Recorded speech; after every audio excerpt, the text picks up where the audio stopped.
Now, let's go get those Viet Congs.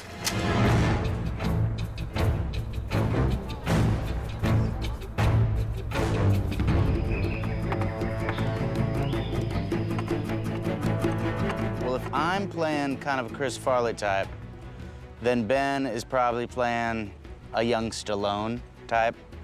You know, kind of beefcakey, kind of tough, macho, but also considers himself a real powerful actor. Who's the platoon sergeant? You! You? Who? You? Here we go, I'm back, sorry.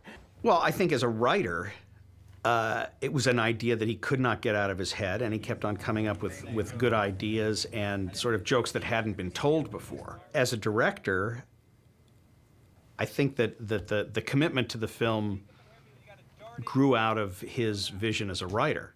As an actor, it was really the chance to work with a major director. His character is a bit of an egotistical idiot, if you like. He mocks big movie stars having, you know, a bunch of assistants running around them. But Ben has a bunch of assistants running around him. And I'm sure there's only 2% of that character in Ben's real personality that he's had to draw upon. Everybody had their own particular eye to hell they had to go through. I think for Ben, it was the fact that he was wearing all those hats and he had to be quality control and he had to maintain the energy and he had to drive us forward and make us work when we didn't feel we had another ounce to give, and he'd find these reservoirs of great moments and stuff. It's all just make-believe.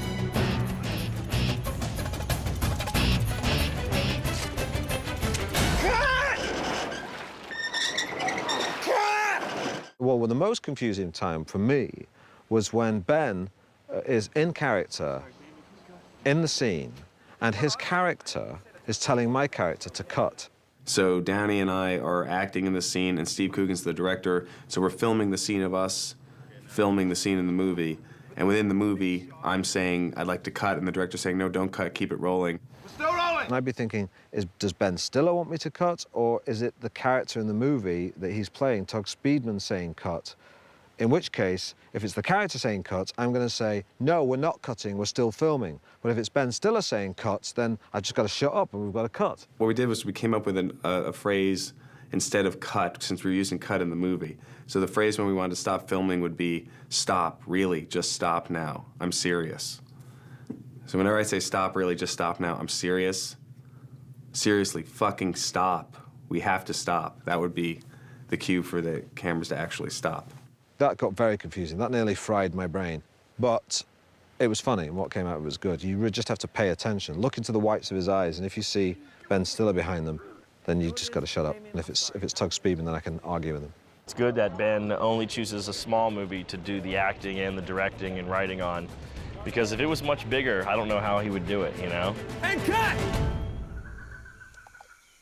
That's the trailer right there. We got ribs, Rib day. and macaroni and cheese day. About 5 weeks ago, we had ribs for Giving us lunch. ribs blue balls for the rest It of was the a really good day. There was talk of, you know, wow, these ribs are so good, they're going to do them once a week for sure. Yeah. It's their signature dish. No, they like slimy shrimp. And then we didn't see it. We didn't see any fucking ribs for 5 weeks, and now it's rib day.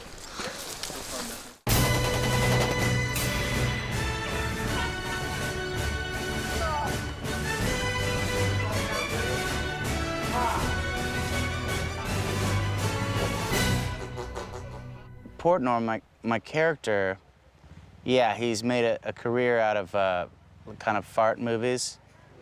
I mean, I've done some gross out movies myself, but Portnoy, you know, is at the next level above Jack Black in terms of like dominating the world of farts. In the movie, his character does this movie called The Fatties, and it's a big hit where he plays like all these members of a fat family that have a flatulence problem. And Jack actually, the fake trailer in the movie, Jack could actually do that. Now, I mean that as a compliment to him. Jack brings an energy and naive emotional honesty to everything that he does. I bought this kite a few weeks ago, as soon as I got here to Hawaii.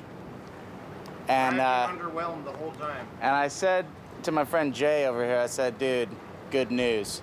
I got a kite. And he was like, rolled his eyes, like, oh, dumb kid stuff. And Party Poop over here, he can munch on his shrimps and tri-tip, but deep in his heart, he knows he's missing out on some good times. Good times.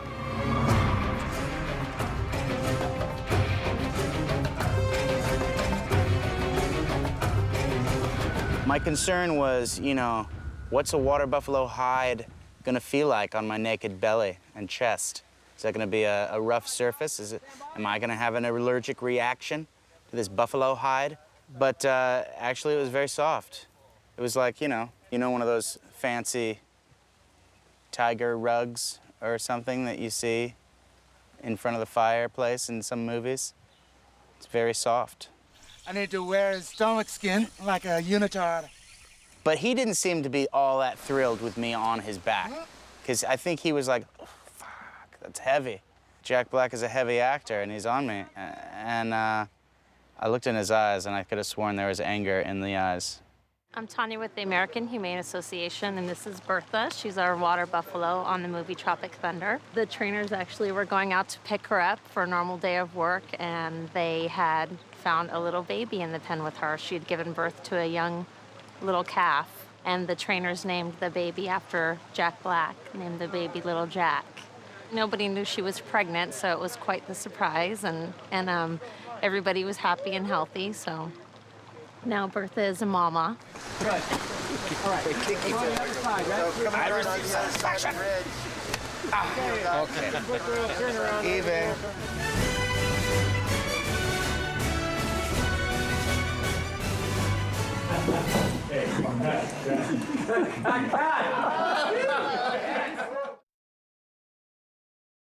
Man, I don't drop character till I've done a DVD commentary.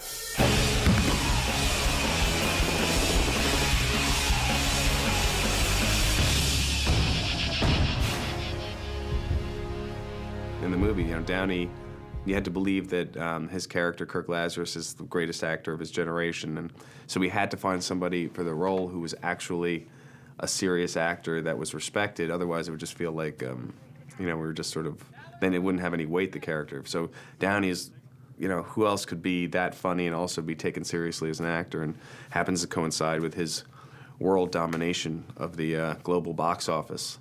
I just needed a summer gig to follow up Iron Man, which will be a trilogy, by the way.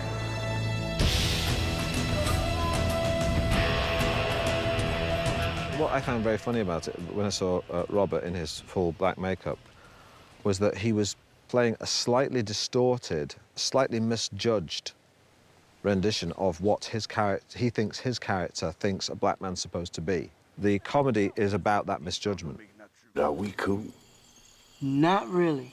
Downey improvised so much. He came up with, I mean, he really hit a groove with the character where I think it was very freeing for him to be this Australian guy who obviously had so much talent and had to focus it into these roles and could never be himself. So much of what's on the screen comes out of the improvisation in the movie. Usually, I have a donkey vagina for dinner.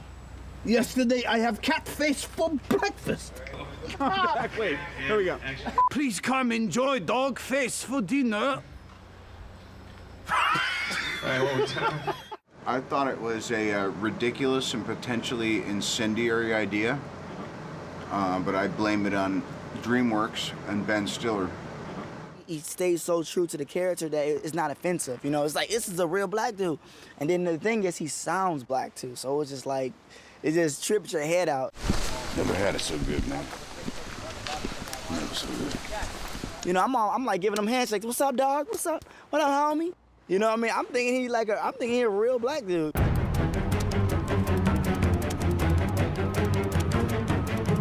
John Blake and Greg Nelson and I would meet in the trailer at, I don't know, 7 a.m. and we would just power through the hour and a half or 2 hours of application. And at that point, other cast members would start rolling in and having a nice leisurely breakfast. Yeah, when we knew we were going to do this character with Robert, The first person we went to was Rick Baker because he's just the best, I think. He was really about to get it the most realistic, to really go with the most minimalist approach, which I thought was really smart because we're going to be out in the sun in the summer in Hawaii, and it's just going to be very hard to maintain. The first time we saw it was at the screen test, and they did his skin. They did some sideburns. They did just a wig sort of off the makeup truck, and it was like bingo. I mean, it was 99% there. We just were blown away by how how perfect it was right off the bat.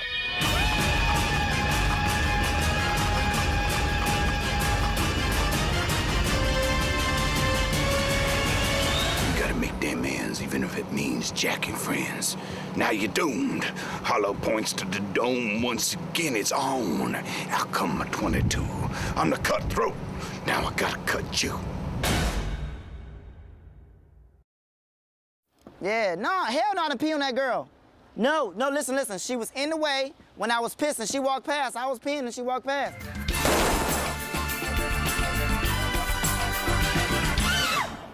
Like Al Pacino, if he rolls with his two bodyguards. He got all his boys, Cornbread and Ruler. He got his booty sweat girls, that he rolls with, and it's just like he's just so, that's in touch with all these girls and stuff like that. And it's so over the top. It's so ridiculous. I'm young. I would not really take a shot of this, but if you do, it's a pound of booty in your mouth. Actually, matter of fact, I have a thing of booty sweat right here. This is Al Pacino's booty sweat. I don't think you should, I don't know if I want to, I don't think you should taste it, but yeah. Well, he's the first guy that auditioned for the role. We have my new energy bar. It's called Bust a Nut Energy Bar. Yes, go get that. It just made me laugh so much, and he really was owning this guy. So what? You're gay. You're also, hey, listen, you're also a great artist and businessman. Why not rap about that? I mean, shit, and watch my fragrances, my clothing line, and all my other shit go down south. Oh. Man, if you tell anybody about this, man, I'm gonna have somebody shoot your ass. Please. Yeah. And he's a really young kid, but he just has a lot of energy. He's a lot of real confidence that he had to have, because he's doing these scenes with Downey and Jack, and he had to come in there like he was the biggest star of the bunch, and he was wonderful. I'm the same person who bought you the noodle legs, Damon. Remember the noodle legs? Come on, Damon, do the noodle legs. Do the noodle legs. Come on, Damon. Hell yeah, do that shit. Do it, baby. I'm the same person who bought you hip hop bunny hop. Come on. Oh, hell yeah. Can you do it? Get the seizure, baby. Get it, Damon. Get it. Hell yeah, get it. Get it, cornbread. Get it, cornbread. He's okay. It's okay. It's all about going together, baby. To be honest, I didn't really think I was gonna get the role because I'm not like this, but I don't know if I'm the youngest on the set, 22, and it's like it was more of an older role. So I auditioned, and I was just trying to be funny in the audition, and then, bam, it happened. It was very exciting. Deuces, baby. I love y'all. Mama, I'm coming home.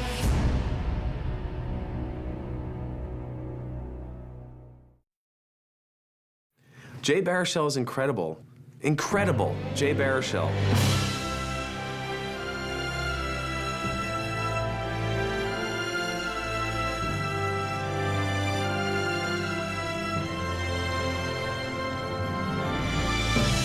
Jay Baruchel, to me, is he's what you call an acting comedic savant. And I don't mean that I mean that in a good way, that he's like actually has this amazing ability to, is that bad to say that? Where does it go? Stomach humor. Bon appetit, everyone. I had actually met and worked with Ben about 5 or 6 years ago on like the first TV show I did in the States was called Undeclared, and he actually did a guest spot on one episode, so I got to hang out with him that time. Truthfully, it was an audition like any other audition, except for Ben was laughing a heck of a lot, and like as an actor, you can't ask for any kind of better audition situation than that, than having the director like laugh uproariously at everything you say. Like, it's way worse ways to audition. Yeah. Who are you? I'm Kevin. I Are you serious? I'm Kevin Sandusky. I'm playing Brooklyn. Oh, yeah, right. Hey, how you doing, Jeff? Who are you? That's awesome, man. Kevin Sandusky. I play Brooklyn. We've been working together. Right. I like you. Yeah, man. It's a real honor to be here. I can tell it's gonna be a good experience. I'm really having a great time. Can you help me out, man? I'm looking for this guy, the grip with a bandana. He's got a package for me. But he actually gave the guy a character, sort of written originally as a straight guy for everybody else, but he's actually funny in the way he plays Brooklyn in the movie, because he's playing sort of the stereotypical, Jewish soldier kid in the foxhole, and he really just got that 100%. I need fixed wing on the green to my whiskey. We got buku zips in the Z. Rock and roll. I repeat, walleye. I need fixed wing. That looks like it could be that. Yeah, fuck me. Everybody in any profession wants to work with the best people at that given profession, and that's what I'm getting to do here for me. For my money, we got pretty much the funniest people in the world here. Let's just say if a bomb went off today, there would be no funny movies for a very long time. I understand you did a lot of research for this role, got into character. What?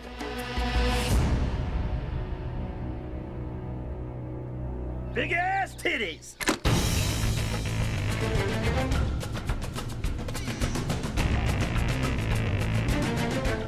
So yeah, Cody's bringing a lot of hoses with him. He keeps it wet around him. There's a mullet going on. There's a little bit of action at the top. There's some Vanilla Ice type lines here, There's a hose that sprays behind me every time I move around or anything. It's weird. It's really crazy. Danny McBride, who's just, sort of hit the scene the last couple of years. He's really hit the scene. The guy's like all of a sudden in so many movies, and deservedly so. Dudes, I know we'd all rather be fucking Suzanne Summers, but we need to focus right now. Tuk, I'll pull your little pants down and smack your fucking ass. What the fuck are you doing, working on a mixtape for your girlfriend back here? Jesus Christ. I met Ben on the set of Heartbreak Kid, and I had a great time working with him and the Farrelly brothers, and he had shown me a copy of the script then and read it, and I was just flattered that he even wanted me to read it, and so when he expressed interest in me being a part of it, it was just like, whatever I have to do to be able to get to Hawaii next summer, I'll pretty much do. Ben basically said, I want you to go down to South Carolina and blow your pinky off with an M80, and then you got the role. So, bingo, that's what I did. Let's go get milkshakes. You guys want to make milkshakes? I think at first Danny was like, I can't believe I'm doing scenes with Nick Nolte. This is just like too weird. But he got over that very quickly. Nick, that was great, thank you. Danny, that was okay. It was great to watch those guys work together, to watch Danny improvise. Hey, I'm not trying to come off as weird or anything, but I might be your biggest fan. Yeah, I like you a lot. Yeah, I mean, not a homosexual way or anything, just in like a normal way. Like just a guy who thinks that another dude just rocks, just rules. This is my buddy. I like him because he's got the biggest nutsack out of all the goats here. They're gonna pretend like they don't know me now, which is fucking dumb. Do these things buck from behind? Is that what goats do? Yeah, I should probably watch out. He was picked up based on his acting abilities. I'm not gonna say what he did to get in this film, but let's just say he shouldn't be proud of himself. Yeah, well, I've been growing this out, trying to get him to get a little more action back here. So I'm just telling him that's what the ladies like. See, that. Similar to just the same thing I have here. It's very similar. Goats don't have lice, do they? Is that something I could get from touching? Okay. Oh, there we go. Oh, shit. Okay, see, this is cool. Stay, you go back, you little devil. What's happening, Solomon? He's stoned. And then what would you say has been your favorite part about working on this? Waking up in the morning. Yeah. I'm always surprised when I wake up. Now, I take it this is makeup, the blood coming out. No, this is problems from the 80s. It was a different kind of filmmaking back in those days.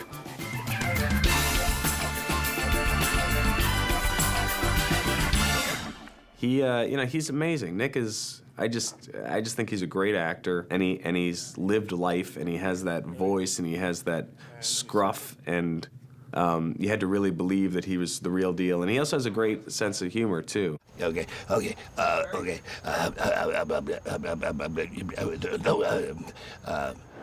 had a tooth that came out, and I said, Ben, do you like it with the tooth or without the tooth? And then I swallowed the tooth, so it had to be without the tooth. You know? Yes, Four Leaf. Yes. Yes. Yes. Yes. Yes. Yes. Yes. Oh, fuck. Did it again. I saw where I'd have a chance to bully some movie stars. And I don't get that opportunity very often, you know, to tell them that they're pansies, you know. Which they are, you know, they are. He's just trying to get some screen time. Yeah. Ah! Yeah. What? What? You know, he's jumping around like that. What the fuck is wrong with you? Oh, what the? Jesus. I grew up where it was hard work, Robert Mitchum, all these guys, you know. They didn't even have trailers. You know, Mitchum just had a chair. And he just sat out all night. Wait till next day to shoot, you know. He has hands. He killed Damien. Bullshit. He did something bad to Jamie Lee Curtis. Almost. I mean, a lot of people don't get to kind of soar over Oahu with Nick Nolte, so that's definitely, you know, that's kind of cool. Yeah, it's all right. Kauai. Yeah, Kauai. Yeah, we're not in Oahu. No, this is Kauai. Yeah. A lot of people fly with Nick Nolte over Oahu. It's Kauai that is the difference, you know. Take him off the fucking grid. Yeah.